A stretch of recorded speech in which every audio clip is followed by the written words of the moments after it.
confidence is built by competence. You fail 3 times, but finally you're successful. And it's built a little bit more confidence. When you do see a problem, you don't know necessarily how you're going to solve it. You just have the confidence to start and know that you will do it.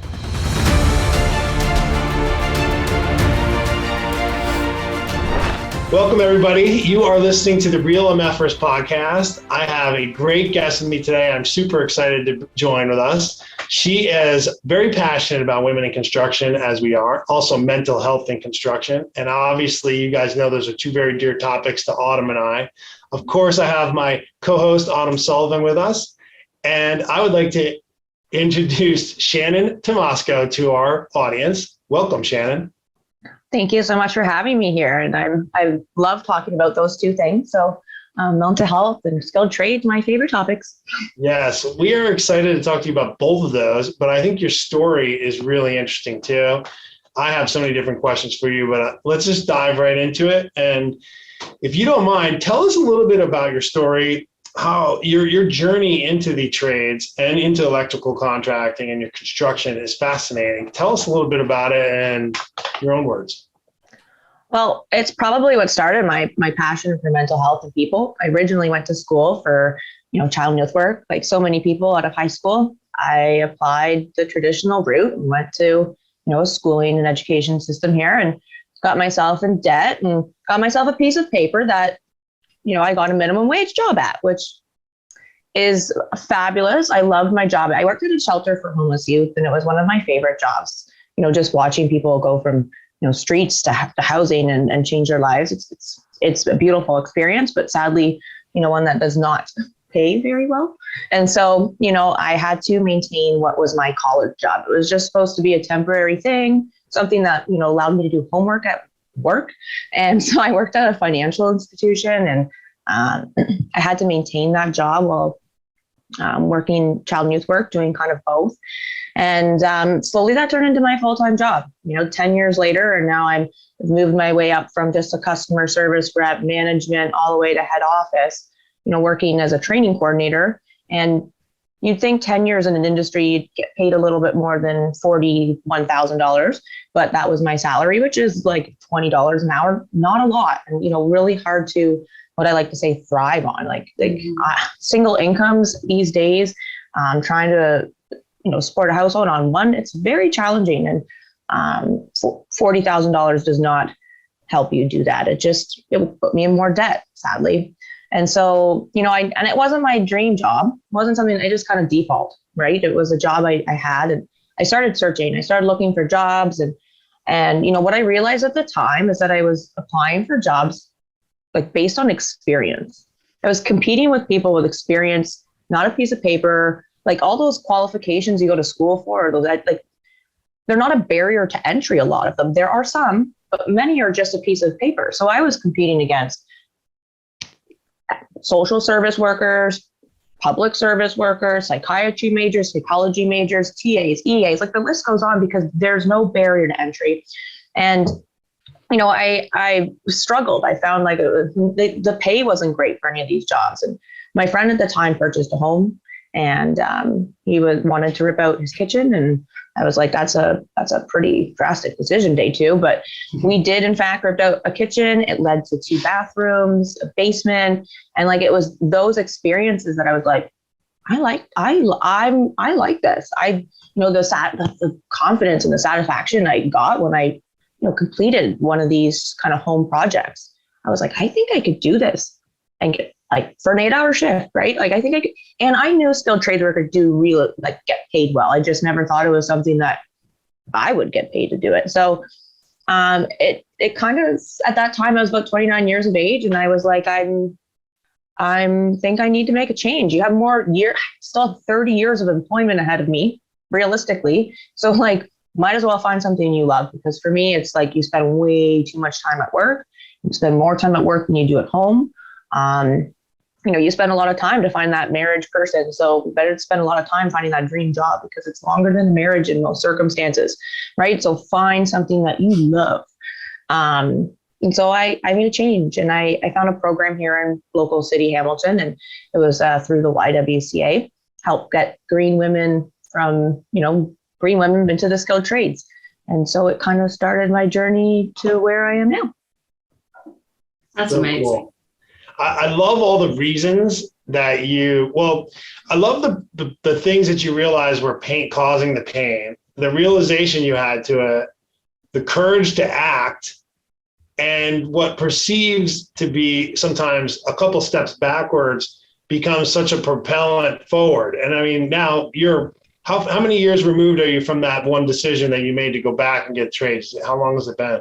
I guess I started during 29, so I'm 33. So 4 or 5 years, depending on when I started. And so 4-ish years. And I can say now I'm a third year electrical apprentice, and I make more now as a third year electrical apprentice than I did the entire, my entire 20s. And now I have a potential for, well, not potential, I have pensions, I have great health benefits. And so like what I also realized, and I didn't realize so much when because we pick a job because of money. Ultimately, if I think we didn't have to work, we would find our passions at home and do those. Why would we go somewhere to why? So, that's the original reason. I enjoyed it enough and it paid well. And while I started working, I actually realized so much more about the skilled trades. As a person who came from child and youth work and mental health, I've heard the benefits of physical activity and, for your mental health to keep you. It just keeps you somehow healthier. I'm one of the first people to say I struggle with some mental health myself. And so this helped keep routine, helped keep me, physical and mental health. And I also realized that as a woman, I don't know about all men, but as a woman, I have heard several times over my lifetime, these two statements, and they're so frustrating. Well, maybe honey, if you just had a little bit more confidence, maybe if you just had a bit more self-esteem, those are so frustrating to me because it's just go pick the bananas off the shelf. No, where do you find those two items? And so it took some counseling. It's taken many years, but confidence is built by competence. It's by, taking that sippy cup when you're a little kid and you fail 3 times, but finally you're successful. You build a little bit of confidence. And the thing I think in today's day and age is people stop trying things. We spend way too much time on these gadgets as though this is experiencing life. And we're not experiencing life and building confidence. Every day I go to work, I am challenged with something new, something that I normally in my head, I'm like, oh, I can't do this. I don't say it. My head's going, whoop.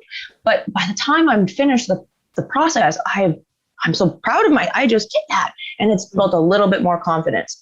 And it sends me home with a whole bunch of transferable skills where I can now, yesterday, I put I would have never thought, put a battery in a lawnmower and a riding lawnmower. And then I started, looking into the calibrator and how it works and I would have never done that before. And that's not electrical. That's totally different. So it gives you these transferable skills that are, you can use to save money, use around the home, and help you build confidence, and all things I found while I started this journey.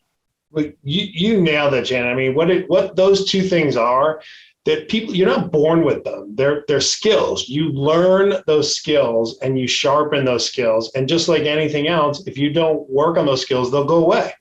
You can bring them to you and you can lose them. And what you just articulated is so perfect because, and it's exactly what the skilled trades do, is you are doing things you don't know how to do. Mm-hmm. You're doing things that you're uncomfortable doing, and you're executing them and then building confidence in the fact of that process. That's what you build the process. And then, of course, over the time you build that confidence, you build your own self-esteem so that when you do see a problem, you don't know necessarily how you're going to solve it. You just have the confidence to start and know that you will do it. 100%. Figure it out. And that's exactly the best articulation I've ever heard outlined from what those two things are and how you could do it in a job or a workplace or a combination of both. Like kudos to you for articulating that. I mean, that was great. Well, and it's taken me many a years and many struggles to, again, I struggled with my own mental health, confidence, stuff, all of those things. And it's from talking to other people, learning through experience, trial and error. But the skilled trades has done nothing but, build me up to a better, more rounded person where I can take on any task. And like you said, even if I don't know how to do it, I have a team full of people resources now I can call them. And I'm not so afraid that, I thought about it yesterday. Half of the time I'm sending my car to a machine shop or something where an apprentice is working on it. Well, I'm an apprentice that's competent. Sometimes my car gets back and it's I found, nuts and stuff stripped. So, how am I, like, they're not any better than myself. I'm a competent person. I can take this task on. It's just a different task today. And anyways, I could go on. It's such a mindset shift. And I love how you talked about how so many young girls and women are given that message of like, well, if you just had a little bit more I love the idea of like, you just go pick it off the shelf. Right. Like, just buy it.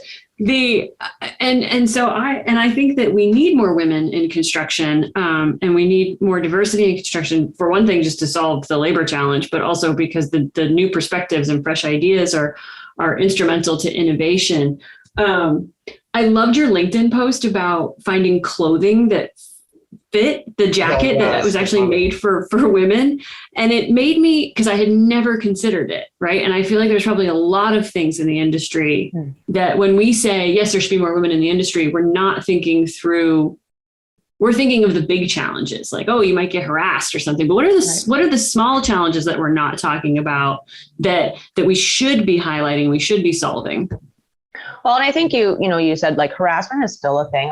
I'm so blessed to say I have not experienced that, but I get messages all the time on how to deal with it. And truth be told, I'm not 100% sure because like it's like I know what the right answer is, right? We all know what the right answer is, but how to actually execute that in any given situation is so challenging. And so that's a big problem still today. I think hiring as well, just having as a contractor that confidence to take on a woman. And sometimes I think misperceptions. I think there's a lot of, lack of understanding about what strengths and skills women can bring, right? And so I go to work and they just see me as a weak woman because it's all about physical strength, right? But I have a lot of other assets that you might not think about, like my hand fits into potholes that you cannot fit into, right? And now I'm saving the time and money of drywall, painting, like mudding, because your choice, if you would just smash the drywall, right? That was the alternative. And so there is a benefit to me. They don't necessarily see that. So we need to kind of get onto the employee level and kind of really start, educating the current staff that, there is a benefit to us women being on the site, along with tons of other things. I like to talk about sometimes about women at the end of the day are different than that. We are different. We are at the end of the day animals in some degree, right? And so naturally our traits have evolved. Back in the day, men were hunters. We were gatherers. Men sat in forests and they watched for deer for an 8-hour shift. How boring is that, right? They had to go into this little nothing box and just like I would go crazy. Where women at home, we were, taking care of children, in-laws, the community, picking berries that could kill you, all these different things that have evolved us to have different skills. So I'm not saying neither one of us are better than the other, but we definitely have different skills. And it's when we're together that we're stronger. And so that's, understanding that maybe women have a little bit more organization, ability to delegate because they have they're already thinking ahead, where a man's just like, dear, I'm just looking on that project, dear. And that is, often sometimes, the case. So women and men have strengths and weaknesses. And, when we start educating people about that, then there'll be more openness for women. And I think even further than just the current, people, out in the workforce, I think we really, really, really need to educate our young people. And I mean, young people think, oh, teenagers. No, I mean, 2, 3, 4. When we're reading them books, that often do not instill, they instill confidence and beauty, not an ability, right? They're like, oh, if you're beautiful, oh, look at that girl. She's so, it's not like she just built that. She is like, we need to change the image that we're sending young people. And that's boys and girls. Like, it's funny because I have a nephew, he's 5. I'm the only actual registered construction worker in my family. I definitely have some skilled family workers who do at home stuff, but I'm the only one who goes to work and gets paid for it. He knows I have a bunch of tools. He loves Auntie Shannon's tools. He's gotten tools from Shannon. But when things still break around the house, he's often like, goes to one of the boys who are a banker to fix it. I'm like, Auntie Shannon's here right now. I can fix that light bulb for you. And so he has, this conditioning still happening at school as much as, we're countering at home with, real life experiences. He still goes to school and they're reading them books. They're telling them stories. They're saying girls are, they're not passing down the right message to young people. Yeah, totally. Girls are teachers and nurses, and boys grow up to be presidents and doctors. And to your point, and we don't show them as growing up to be construction workers. We don't show them growing up to be skilled trade workers in a way that is positive and empowering, either gender, actually. we don't show boys or girls that's, and I totally agree with you that we should be doing it when they're in kindergarten. You should. Well, I've written I'm working on a book. It takes time, but for example, those little like limericks or rhymes as a kid that I was told, like, I'm a little teapot. That tells me I'm a woman and should be in the kitchen. But I rewrote it and I wrote it a little different, where it says, I'm a little female, brave and bold. Here's my hammer. Here's my drill. When I hear the men doubt, hear me shout, look out, boys, I'll figure it out. And so that's so good. It changes but it is such the a subtle message change. Yes, it's so good. And so it's like, boys, don't worry, I got this. Like, and I don't need anybody else but myself. And that's the truth. We all are competent human beings if taught. Mm-hmm. But if you don't teach us, if you don't give us opportunities, you don't educate us, then we're never going to do it. And that's where we need to go, is right to the root, to the kids. The analogy that I could give you when I was growing up was, here's a bike. We're going down this like hill that has everything and anything in its path. There's no chance of going down this hill without falling off your bike. And it's just a degree of getting hurt. Yep. And it's like, don't do it. You're a wuss. You're this, you're that. Like, be a man. I'm like, if I just want to be smart. Like, that looks like it's going to hurt. Like, so what do? I get on the bike. I go down it. I hit the washing machine with my handlebars. It flies me off into the bushes and I break my arm and have like all kinds of bruises. I'm like, well, that sucks. Like, that. And am I a man now? Because that was terrible. Like, I didn't want to do that. Like, I don't mind playing tackle football. I could get into that, but this was just terrible. And so it's the same thing. You like, and it's not like just my friends. I would be like, your uncle would tell you to that. Just do it, man. Go for it. I'm like, well, okay, cool. And I go down there and I probably close my eyes. It's probably why I hit this stupid thing. But yeah, it's these little pretenses that were put into these little categories that you think, where a 4 or 5-year-old, you don't realize that you're like, they don't know what you're saying. They're just pre-programmed. I'll give you a great example. My daughter plays volleyball and their team is very good, but they're very undersized compared to the other girls, 15-year-old girls.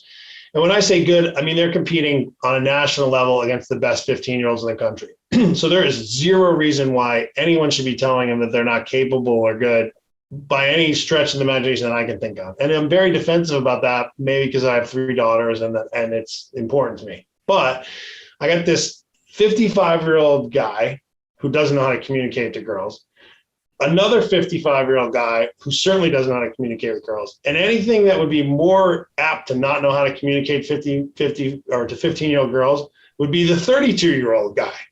Okay? Like, and what are they telling the 14-year-old girls? You don't understand. 15-year-old volleyball is harder. The girls are bigger. Everyone works harder. And I'm like, dude, they were all 14 last year, and now they're all 15 this year. It's the same girls, the same team. They're 14, they're 15. Like, why are you pre-programming shit into their head that they never had even thought about? So now when the next group of tall girls comes out, they're supposed to think what? Confidently, you're going to run into it? No, they just had a bunch of dudes tell them something that is completely irrelevant. And the same thing happens to your point with the kids. Like, you get pre-programmed this stuff in their head. They don't know any different. You're like, why are you even doing that? And we do it in, we also do it within the expectation of, like, if you're a woman in construction, we'll find you an office job, or because you're probably a good communicator and you're probably really organized. And I mean, that's it. People are, everyone's a unique snowflake. Everybody's different. Not every woman is super nurturing. Not every woman is a super good communicator. Some of them just want to get out and like blow shit up or fix things. Like, and that's okay too. We have to just start like we just have to start opening up our perspectives a little bit on and let people do what they want to do. Shannon, And I think it's more important to find what you love, right? It's about finding what you love, not what, what you're just, that's what people are always like, well, I'm good at this, I'm good at that, so I should do that. No, what do you like? And then go find that job like that. Don't tell me what you're good at, because who cares? You have to spend a long time doing that. Yeah, you like it. Do it your way when you find it. Yeah. So I want to change gears on you a little bit, because I'm curious and fascinated how I can see what your passions are. I know what you're talking about, but how did you transition or get that into this social media platform that you've built? Like, what was the impetus that drove you to talk about it there? I mean, I'm sure you've probably been yourself your whole life. So anyone that's known you, but now you have you've utilized these platforms to share your opinions and perspectives with so many others. Like, what was the impetus to drive you to do that? Or where'd you get the idea? Honestly, everything happens for a reason. I'm so blessed for all my experiences in life. Like people will look back and be like, oh, I wasted money and time at school and whatever. Well, I went to school for child and youth work. Very close to my heart is this advocacy. Instead of getting paid $14 an hour to do it, I'm combining my advocacy with my skilled trades and getting to do both at the same time. And so it's kind of been all of the events in my life that have brought me to today. And, how did I get, I think because of my business, that 10 years in the financial institution where I did a little bit of everything, marketing and, admin and accounting and all of that stuff, it's really set me up to be a little bit more businessy too. So I'm able to take on, the social media platforms and take some of those soft skills and those different things that, I got from my previous jobs and hopefully kind of, move forward and, get the warm fuzzies that way, right? I get these messages from like parents. Those are my favorite ones where like sometimes at Christmas time, they'll get them like, that was my favorite. They got them a Barbie house. And he's like, I normally would have just built it for her, but I called her over and we built it together. And I was like, it just blesses my heart that like, because of something maybe I've said or done, now parents are doing things with their daughters or even sons, because, they also, get put into boxes a lot of times, like you were talking about. Yeah. That's really cool. I loved your TikTok. I have to just jump in. You had a TikTok about, which I'm just excited to see because I just did a social media class for contractors and they were asking about like, should we be on TikTok? And I was like, well, it depends on what it's for, but yes, you can totally use TikTok. And they were like, is that really a thing in construction? And I was like, yeah, just type in the hashtag construction and you will find. But your one about the safety, about unsafe environments. And you're like, unsafe air? Nope. And I was like, it's just what I see from your content across all your platforms is just so much confidence, so much bravery. You're like, I'm not going to be afraid to talk about these things. And I'm going to do it in a way that is fun and is story driven. It's really, I'm not surprised that you have the audiences that you do. You're very compelling. Well, thank you. I appreciate that. And I totally realize I'm not for everybody, but I think it's, really important that, we educate our young people about misperceptions. And one of those things is that it's like unsafe to be a construction worker. 100% there are unsafe situations, 100%, But what I like to think of in construction, they provide you all the appropriate PPE, hard hats, ear protection, eye protection, sometimes ventilation, down to every single piece of your clothing can be, just for your job. Mm-hmm. But there's a lot of jobs out there I can refuse unsafe work. I can say to my boss, I don't feel safe. We need to do something here to make this better so that, I'm safe based on laws and regulations enforced by Canadian law. I'm not just making a fuss. This is rules. There's a lot of jobs, not a lot, but there are a handful of jobs you can't do that. Nurses, firefighters, doctors, they can't refuse. Oh, sorry, I'm not going to go into that burning fire right now. Like that's your job. So, 100% construction can be unsafe, but you need to be wise and alert and, check your surroundings, wear your PPE. If you don't wear your PPE, I have a post, you haven't seen it, where I have had a workplace injury and, it took me a while to feel confident to talk about it because obviously the reason I'm rubbing my head because I hit my head. Well, why did you hit your head, Shannon? Because I wasn't wearing my hard hat, right? Like I can give you my whole story as to why I wasn't wearing it, but at the end of the day, I still hit my head because I wasn't wearing it. So it goes to show how important those things that they put in place, how important they are, and why people should be less afraid of construction, because you do have that ability to say no, to make this safer. You talk about construction and the companies and the different rules and regulations. Can you talk a little bit about what companies should be doing, or what you've seen the best companies do to attract or make make construction or their company more attractive to bring a more diverse group, whether it's men or women or whoever wants to come work in construction, where the things that you've seen, like, wow, that's great that they're doing that, and you see more people flocking to it? Or what should companies be doing? I think it's a great question. I think the biggest struggle for any person, does not matter who you are, getting into the skilled trades, is that first year. Contractors, what they need to do is start being willing to take on first year apprentices. You have to give them a chance. And if nobody's going to give them a chance, you're never going to get the third year, right? So you have to be open to taking on those new apprentices, and being, that's your part of the process. Your part of the process is educating and training the next generation of young people who are, going to, learn hopefully from your journeyman. But that is what you need to do. And that's the biggest problem I see, is that people are just not willing to take on the greenest of green. Someone has to. And so who that is, I think it's that's what makes a contractor stand out, is the one that's willing to, they know to invest in their people.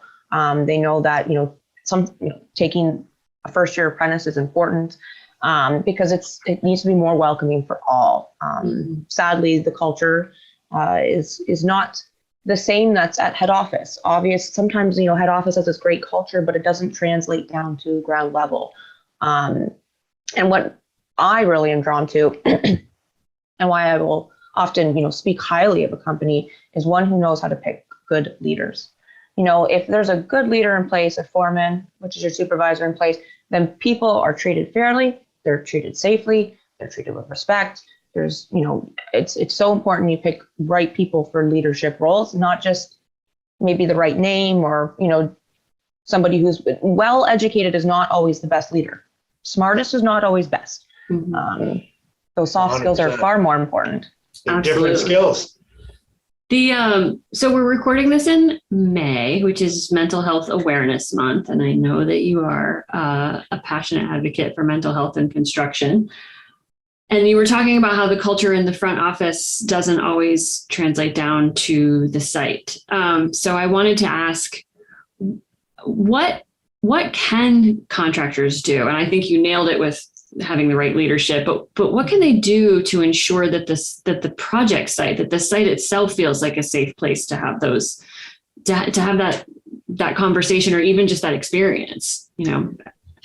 It's really hard, because I've had limited experiences because I'm union, right? And so I totally understand the business behind union is, I'm going to work for you for 3 weeks, and then next week I'm not working for you. So how do you, you're not going to really invest in the situation if they're not going to be with you for long term. So sorry, you record this so you can blank it out, right? Sorry, I've had a brain fart about what the question was. Oh. How did it start talk? Because I know we've got a question here about mental health, but it wasn't the same question. So yeah, no worries. I was curious what contractors can do, what construction business owners can do to make this site feel safer, or just the crew feel safer, as as it relates to, in comparison to the back office. So restart. Along with leadership, like you talked about, they definitely they can.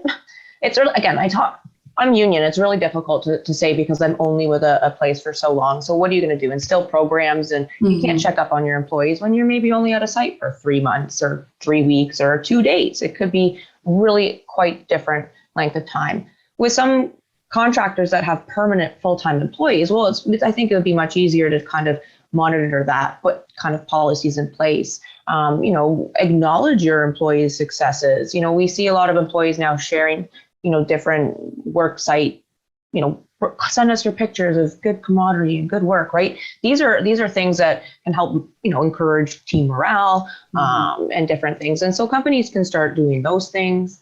But on a construction site, it's really hard to, again, change the mindset of the group when Scott was talking about kind of some pre-programmed stuff. I think a lot of times with men in construction, they've been sent that message you talked about, gotta be tough, right? That's the message they've been sent their entire life. And so, how do you make a bunch of tough men softer to mental health? Like in my previous world, I used to be able to tell people I'm having a mental health day, and they would know it's an overloading day, right? Here, it's like, she's crazy.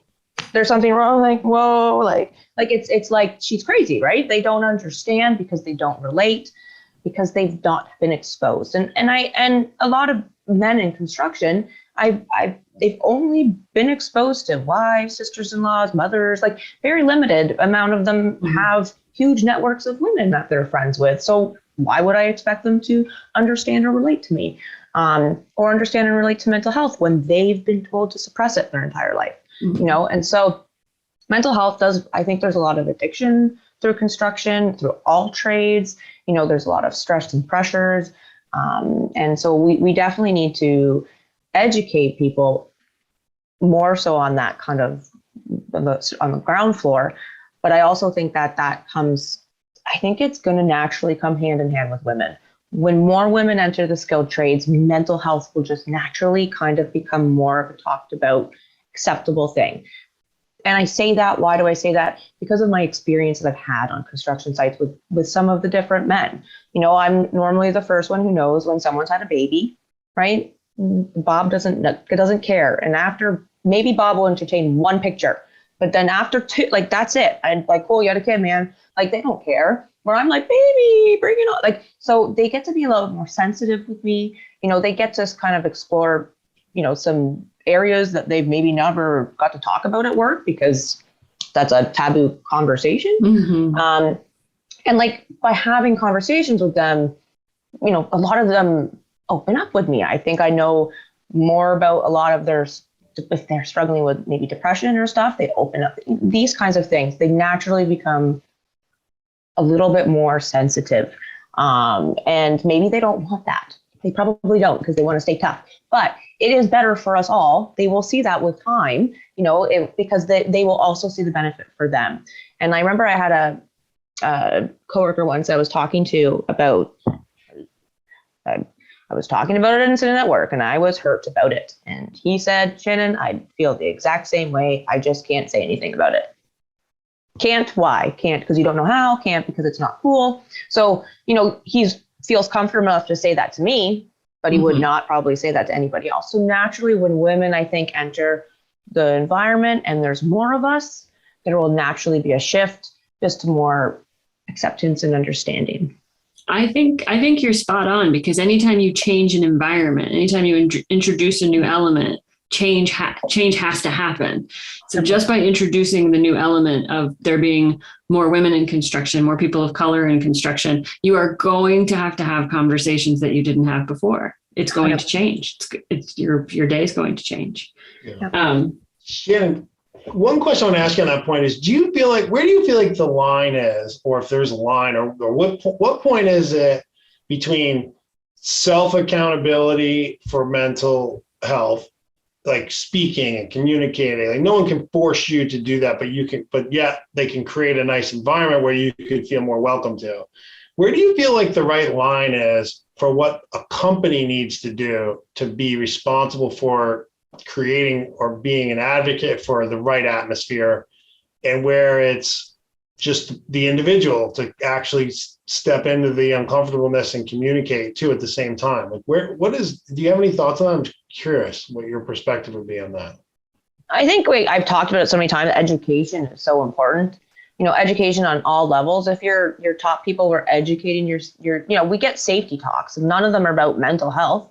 None of them are about those kind of topics, right? So if you were kind of maybe started with educating your people, this most certainly can help, kind of make a transition. How you make change, it's hard. And no one knows 100% the answer. But yes, they can start with education, I think is always good. It's great. Shannon, where can people find you out in the wide world?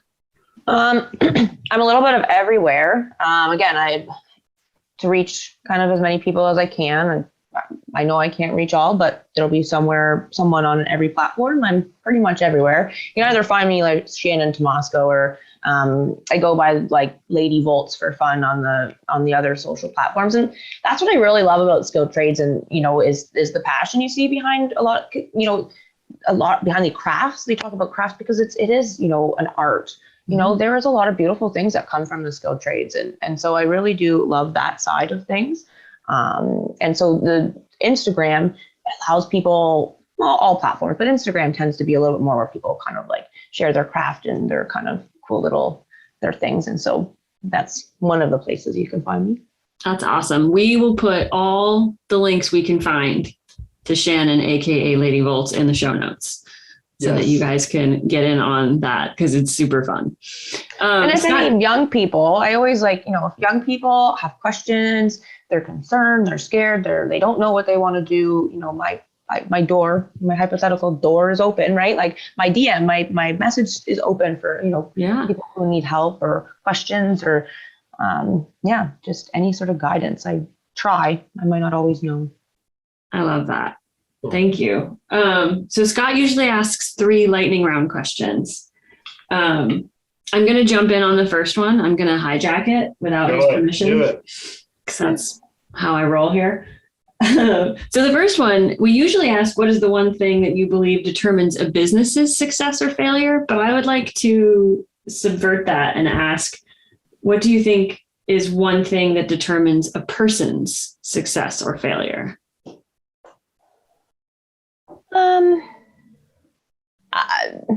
I don't know. I feel like success is defined by personal, like that's like, your own personal thing. Like some feel success by having an amazing family. So I think that's a, personal thing. And if for me, if you're doing it morally, ethically, and you're happy and you're taking, like, you're successful in whatever you're doing, right? Like, it's not always about success and money. Mm-hmm. Right. I think it's so more important you're happy with what you do, because you most certainly can have money. It does not bring happiness. Yeah.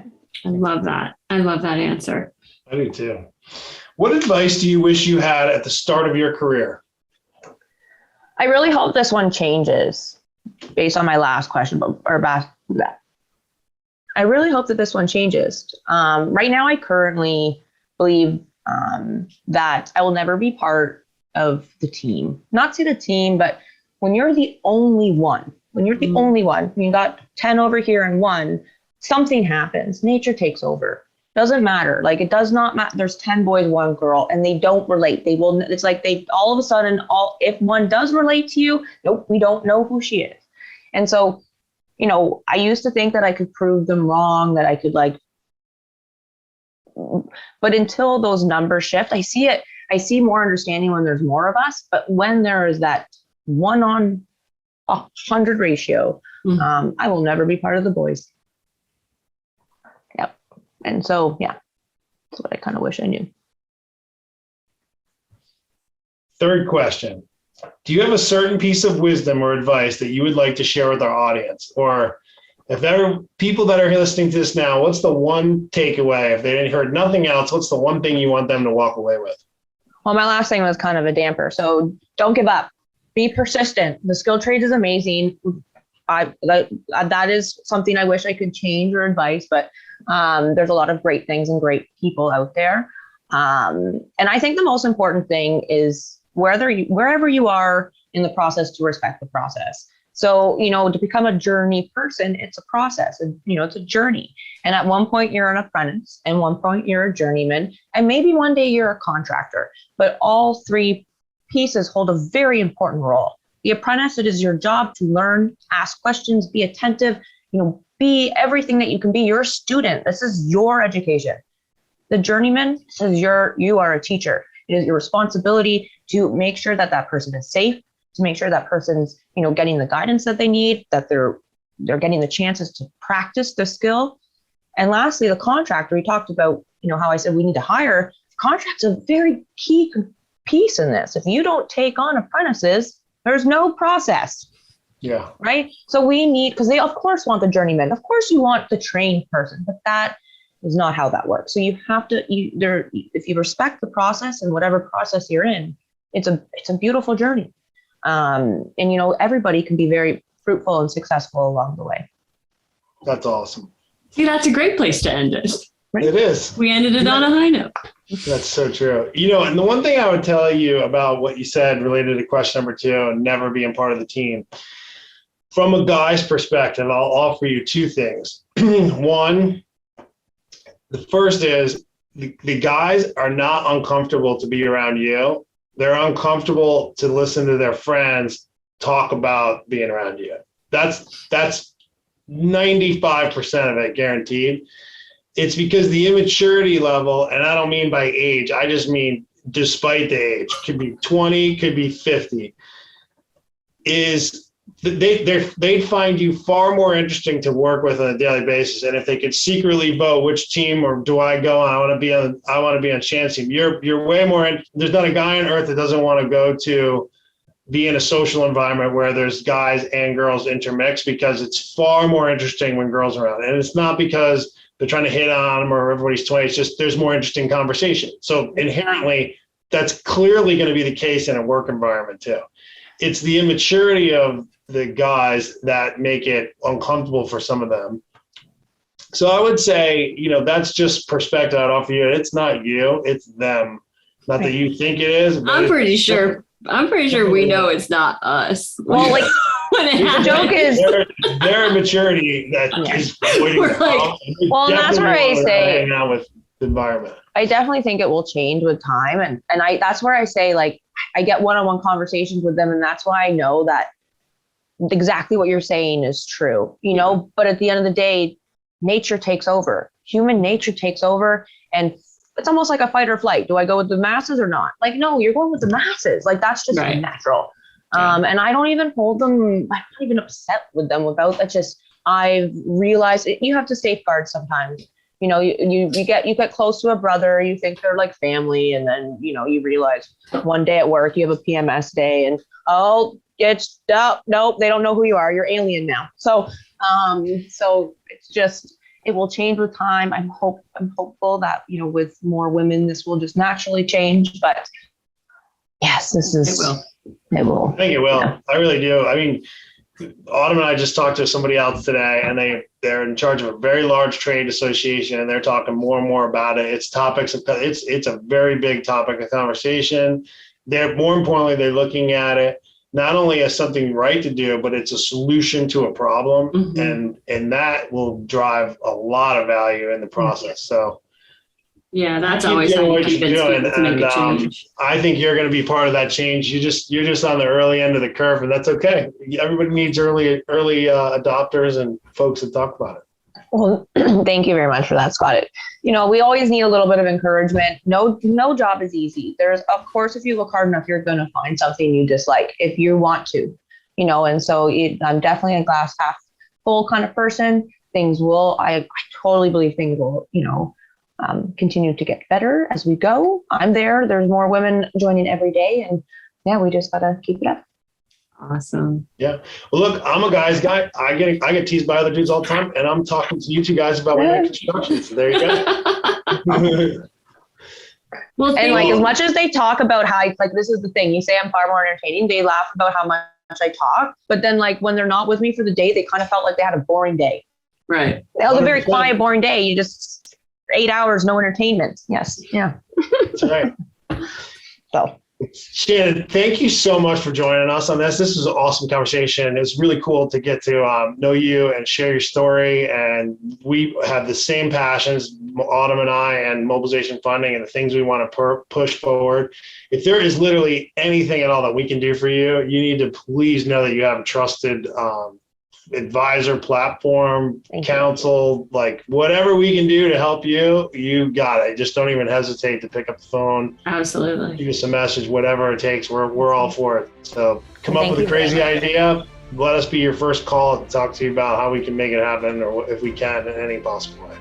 Awesome. Well, thank you very much, and continue doing what you're doing, because we need, platforms and people like you guys to share stories like mine, and, hopefully encourage change.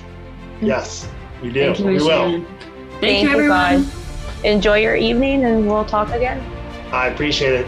Thank you guys for joining the Real MF'ers podcast. Until next time, have a great night.